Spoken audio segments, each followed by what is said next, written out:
ನಮಸ್ಕಾರ, ನಾನು ಸುಷ್ಮಿತಾ ತೇಜಸ್ ನ್ಯೂಸ್ ಕನ್ನಡದಿಂದ ಮಾತನಾಡ್ತಿದ್ದೀನಿ. ಈ ಒಂದು 2021ನೇ ಸಾಲಿನ ಸಾರ್ವತ್ರಿಕ ಚುನಾವಣೆಯಲ್ಲಿ ಚುನಾವಣೆ ನಡೆಯಿತು. ಇಂದು ಚುನಾವಣೆಯಲ್ಲಿ ವಾರ್ಡ್ ಸಂಖ್ಯೆ 24ರ ಕಾಂಗ್ರೆಸ್ ಅಭ್ಯರ್ಥಿಯಾಗಿ ನಾವಿದ್ ಶೇರಿಕರ್ ಕಣಕ್ಕಿಳಿದಿದ್ರು. ಈ ಮುಂಚೆ ಕೂಡ ಸರಿಸುಮಾರು 2 ಬಾರಿ 2 ಅವಧಿಗೆ ಸೇವೆಯನ್ನು ಸಲ್ಲಿಸಿದ್ದಾರೆ. ನಗರಸಭೆ ಚುನಾವಣೆಯಲ್ಲಿ ಗೆದ್ದು ಒಂದು ನಗರಸಭೆ ಸದಸ್ಯರಾಗಿ ಸರಿಸುಮಾರು 20 ಕೋಟಿ ಅಂದಾಜು ವೆಚ್ಚ 20 ಕೋಟಿಗೂ ಅಧಿಕ ಒಂದು ಅಭಿವೃದ್ಧಿ ಕೆಲಸಗಳನ್ನು ಮಾಡಿಕೊಟ್ಟಿದ್ದಾರೆ. ಜನರ ಕುಂದುಕೊರತೆಗಳನ್ನು ಆಲಿಸಿದ್ದಾರೆ. ಒಂದು ವಾರ್ಡ್ಗೆ ಅವಶ್ಯಕವಾಗಿರತಕ್ಕಂಥ ಮೂಲಭೂತ ಸೌಕರ್ಯಗಳಲ್ಲಿ ಆಗಿರ್ತಕ್ಕಂಥ ಸಿಸಿ ರೋಡ್, ಡ್ರೈನೇಜ್ ಕಾಮಗಾರಿ ಆಗಿರ್ಬೋದು, ಕುಡಿಯುವ ನೀರಿನ ಒಂದು ಅವಶ್ಯಕತೆಯ ಪೂರೈಕೆ ಆಗಿರ್ಬೋದು, ಈ ಎಲ್ಲ ಒಂದು ವ್ಯವಸ್ಥೆಯನ್ನ ಮಾಡಿಕೊಟ್ಟಿದ್ದಾರೆ.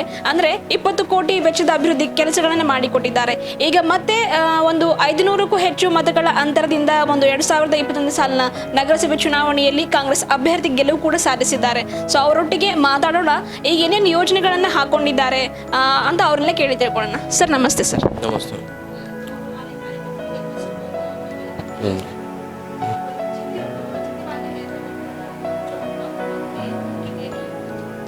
पहले तो मैं उनको अस्सलाम वालेकुम, नमस्ते।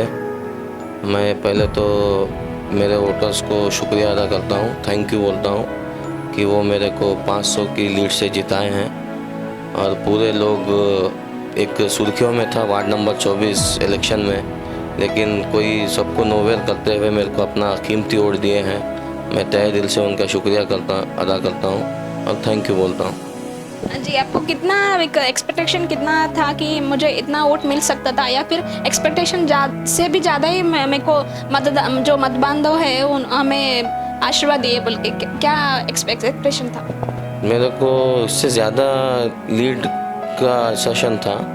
जैसे कि मैं सोचा था कि बाहर के कैंडिडेट है, कोई काम किया हुआ नहीं है, सडन आ रहा है, इलेक्शन लड़ रहा है, तो मेरे को मेरे वोटर्स पे इतना भरोसा था कि वो कम से कम 1000 के ऊपर की लीड देंगे। लेकिन थोड़ा माहौल अफरा तफरी का होने से थोड़ा लोग मिसगाइड हुए हैं, ऐसा थोड़ा बातों में आ चुके हैं ऐसा। लेकिन फिर भी मेरे को वो अपना कीमती वोट, जो मेरे वोटर्स थे, जो मेरे लोग थे, वो अपना वोट ख़राब नहीं करे हैं। वो लोग मेरे को अपना वोट दिए हैं और मेरे को 500 की लीड।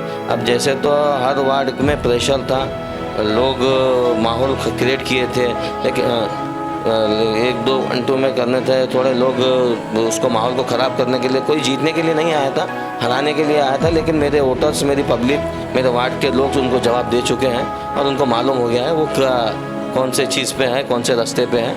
इसलिए मैं यही कहना, मेरे वोटर्स को मैं शुक्रिया बोलना चाहता हूँ कि उनको बता दिए कि वो कौन से रेंज पे रहते हैं। 500 लीड, इतना रेंज होने के बाद, इतना टकाफत होने के बाद 500 लीड दिए हैं, तो सब वन वे होके वोट दिए हैं, ऐसी कोई बात नहीं है। लेकिन वो लोग को तो वो बता चुके हैं कि हमारा कैंडिडेट कैसा होना चाहिए, कौन सा कोई किससे काम होता है, कौन काम करा चुका सकता है। दूसरी बार मैं काउंसिलिंग में इलेक्ट होने की वजह ही वो है, मेरा काम मेरे को वोट दिया है। और आगे जो मैं जो लोग से वादा किया हूँ, जो जहाँ भी कमिटमेंट किया हूँ, वो फुलफ़िल करने का मैं 100% आश्वासन देता हूँ और करूँगा भी। मैं काउंसलिंग में वो चीज़ कैसा कराना है मुझे पता है और मैं बिल्कुल करवाऊँगा। अभी आप कांग्रेस पक्ष से जो आप ठहरे हैं, तो पार्टी के बारे में आप क्या कहना चाहते हैं? पार्टी के बारे में तो देखिए, पहले मैं सबसे पहले हमारे एक्स मिनिस्टर, स्पोर्ट्स मिनिस्टर रहीम खान साहब का शुक्रिया अदा करता हूँ कि वो मेरे को कांग्रेस के कैंडिडेट के लायक समझे और मेरे को वो बी फॉर्म दिए। मैं तहे दिल से, वो मेरे बड़े भाई के जैसे हैं और वो बड़े भाई मेरे को जो बी फॉर्म दिए उसी पे मैं आधा डिपेंड था, और वो बी फॉर्म देने के बाद मैं कैंडिडेट बन के उभरा हूँ। मैं पार्टी का बहुत बहुत शुक्रगुजार हूँ।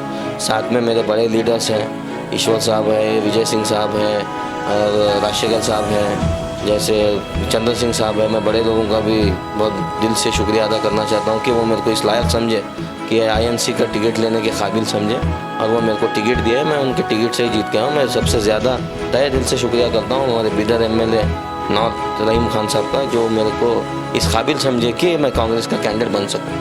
अब एक वार्ड डेवलप होना बोले तो क्या क्या वहाँ ज़रूरी रहेंगे सर? और ना कि तुम्हारा ही रेस्पॉन्सिबिलिटी है, वहाँ की लोगों का भी रेस्पॉन्सिबिलिटी है। जैसे कि अब कोविड की सिचुएशन है, तो पूरा वार्ड का ख्याल, ना कि आप अकेले का जिम्मेदारी नहीं है, वहाँ जो पब्लिक है उनका भी जिम्मेदारी है। तो उसके बारे में क्या कहना चाहेंगे? बिल्कुल, देखिए कोविड की तो हालत आप देख चुके हैं, बिदर में क्या हाल चल रहा है कोविड का। पहले तो मैं सभी मेरे वार्ड के लोगों से ये विनती करूँगा कि आप बाहर मत निकलें। ईद इधर और बाहर मत निकलें आप। ईद है तो ईद भी घर में अपने अपने हिसाब से कर लें।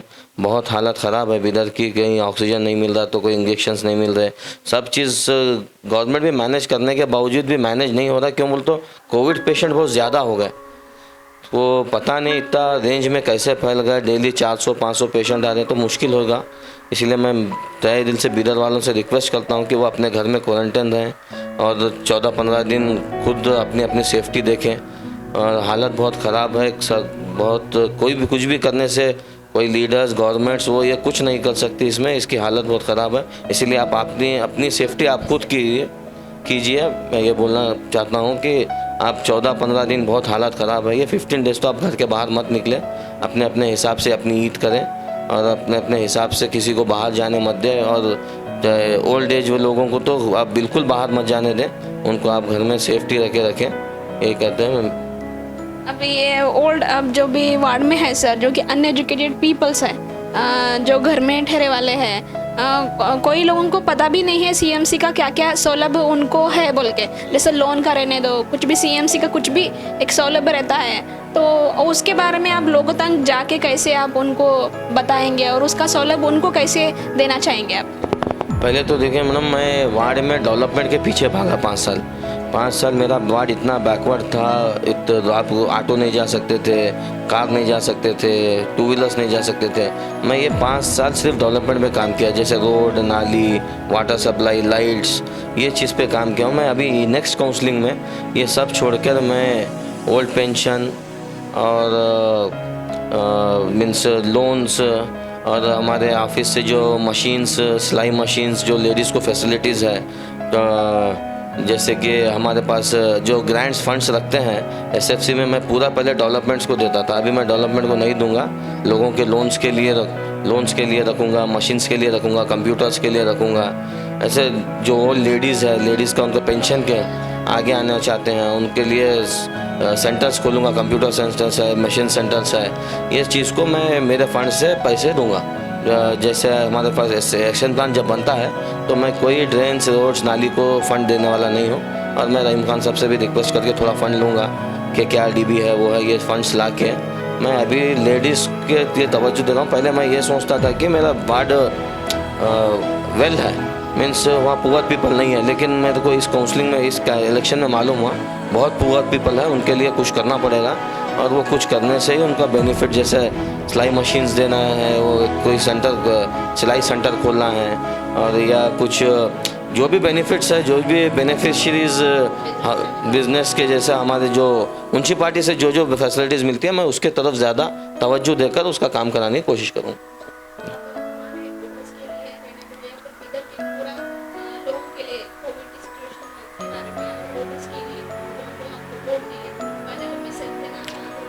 फाइनली मैसेज ये दूंगा कि मैं मेरे वोटर्स को, इधर के पीपल के लिए वोटर्स को तो पहले मैं शुक्रिया अदा करता हूँ कि वो आप मेरे को इस काबिल समझे कि मेरे को काउंसलिंग को भेजे। आप अपना कीमती वोट दे के आपका पर्सनल कौन सा भी कुछ भी काम रहा तो मेरे से डायरेक्ट अप्रोच कीजिए। पिछली काउंसलिंग में मैं डायरेक्ट अप्रोच नहीं हुआ, थोड़ा मुश्किलात हुए हैं मेरे को। अगर किसका कुछ भी काम हो तो मेरे को डायरेक्ट कॉल करिए, मैं उसको अटेंड करूँगा, उसको फॉलोअप करूँगा। और एक बार मैं सभी को तहे दिल से शुक्रिया अदा करता हूँ कि इतना कंपटीशन में भी वो अपना कीमती वोट मेरे को देकर मेरे को जिताए हैं। 500 की लीड बहुत बड़ी लीड है मेरे लिए, और मैं उनका बहुत तहे दिल से शुक्रिया अदा करता हूँ कि वो मेरे को अपना कीमती वोट दिए। कोविड, देखिए कोविड का तो मैं ऑलरेडी बचा चुका हूँ कि कोविड के लिए वो थोड़े दिन घर में ही रहे, 15-20 दिन घर से बाहर ना निकले। कुछ अगर उसमें प्रॉब्लम हो रही करे तो मेरा कॉन्टेक्ट नंबर भी है उनके पास, तो वो मेरे को कॉल कीजिए। अगर ऐसा कोई लेना देना, जैसे गैस है, जैसा इंजेक्शंस के प्रॉब्लम है, तो गवर्नमेंट हॉस्पिटल में बात करके बेड अरेंज करना है, कुछ करना है तो हम करेंगे इंशाल्लाह कोशिश। लेकिन मेरा बोलना यही है कि ये कोविड की महामारी बहुत डेंजर है, इसको कोई गवर्नमेंट हो या कोई लीडर्स हो इसको नहीं फुलफिल कर सकते। इसीलिए आप अपनी सेफ्टी खुद करिए, सैनिटाइज़र यूज़ कीजिए, मास्क यूज़ कीजिए। पहले तो आप आज ये 15 डेज़ बाहर ही मत निकलिए, ये 15 डेज़ के लिए आप क्वारंटाइन हो जाइए, होम क्वारंटाइन रहिए। आपका यही सबसे बड़ा प्लस है। आप अगर ये नहीं करेंगे तो आपको हॉस्पिटल्स वो ये बहुत मुश्किलात हैं। हम भी सब वहाँ बोलेंगे लेकिन अरेंज नहीं कर सकेंगे। पहले ही 2-3 डेली 300 पेशेंट बोल तो कहाँ बेड मिलेगा, कहाँ, ये नहीं होने की बात है। इसलिए आप होम क्वारंटाइन होने की मेरी आपसे रिक्वेस्ट है। ಸೊ ನೋಡಿದ್ರಲ್ಲ ವೀಕ್ಷಕರೇ, ಇದಿಷ್ಟು ಕೂಡ ನಾವಿದ್ ಶೇರಿಕಾರ್ ಅವರೊಂದಿಗಿನ ಮಾತುಕತೆಯಾಗಿದೆ. ಸತತ ಒಂದು 5 ವರ್ಷಗಳ ಕಾಲ ವಾರ್ಡ್ನ ಅಭಿವೃದ್ಧಿಗಾಗಿ ನಾನು ಅಪಾರ ಕೊಡುಗೆಗಳನ್ನ ನೀಡಿದ್ದೇನೆ.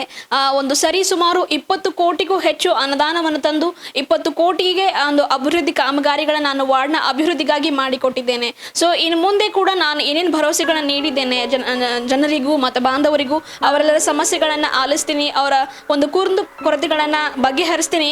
ಅದರೊಟ್ಟಿಗೆ ಈ ಬಾರಿ ಮುಖ್ಯವಾಗಿ ವಾರ್ಡ್ನ ಅಭಿವೃದ್ಧಿ ಅಂದ್ರೆ ಮೂಲಭೂತ ಸೌಕರ್ಯಕ್ಕೆ ಅಂತೂ ನಾನು ಮಾಡ್ತೀನಿ. ಅದಕ್ಕೂ ಮೀರಿ ಕೂಡ ಒಂದು ಇಲ್ಲಿರ್ತಕ್ಕಂಥ ವಾರ್ಡ್ನಲ್ಲಿ ಇರ್ತಕ್ಕಂಥ ಮಹಿಳೆಯರಿಗೆ, ಒಂದು ಅನಕ್ಷರಸ್ಥರಿಗೆ, ಅನ್ಎಜುಕೇಟೆಡ್ ಯಾರಿದ್ದಾರೆ, ಯಾರಿಗೆ CMCA ಒಂದು ಸೌಲಭ್ಯ ಕೂಡ ಗೊತ್ತಿರಲ್ಲ, ಅವರ ಮನೆ ಬಾಗಿಲಿಗೆ ಹೋಗಿ ಆ ಒಂದು ಸೌಲಭ್ಯಗಳ ಒಂದು ಅರಿವನ್ನ ಮೂಡಿಸ್ತೀನಿ, ಆ ಒಂದು ಸೌಲಭ್ಯಗಳನ್ನ ಅವರಿಗೆ ಮುಟ್ಟಿಸ್ತೀನಿ ಎಂಬುದು ನಾವಿದ್ ಶೇರಿಕಾರ್ ಅವರೊಂದಿಗಿನ ಮಾತುಕತೆಯಾಗಿದೆ. ಅದರೊಟ್ಟಿಗೆ ಕೋವಿಡ್ ನಂತ ಪ್ಯಾಂಡಮಿಕ್ ಸಿಚುವೇಶನ್ ಅಲ್ಲಿ ಎಲ್ಲರೂ ಸುರಕ್ಷಿತವಾಗಿ, ಇದೇನು ಸರ್ಕಾರ ಏನು ಲಾಕ್ಡೌನ್ ಹೇರಿದೆ, ಸರ್ಕಾರ ಏನು ಮಾರ್ಗಸೂಚಿಗಳನ್ನು ಕೊಟ್ಟಿದೆ, ಆ ಎಲ್ಲಾ ಮಾರ್ಗಸೂಚಿಗಳನ್ನು ಅನುಸರಿಸಿ ಮನೆಯಲ್ಲಿ ಸುರಕ್ಷಿತವಾಗಿರಿ ಎಂಬುದು ನಾವಿದ್ ಶೇರಿಕಾರ್ ಅವರ ಒಂದು ಮೆಸೇಜ್ ಆಗಿದೆ. ಸೊ ಹಾಗಾಗಿ ಇದಿಷ್ಟು ಕೂಡ ನಾವಿದ್ ಶೇರಿಕಾರ್ ಅವರ ಮಾತುಕತೆಯಾಗಿತ್ತು. ನಾನು ಸುಷ್ಮಿತಾ, ತೇಜಸ್ ನ್ಯೂಸ್. ಧನ್ಯವಾದ.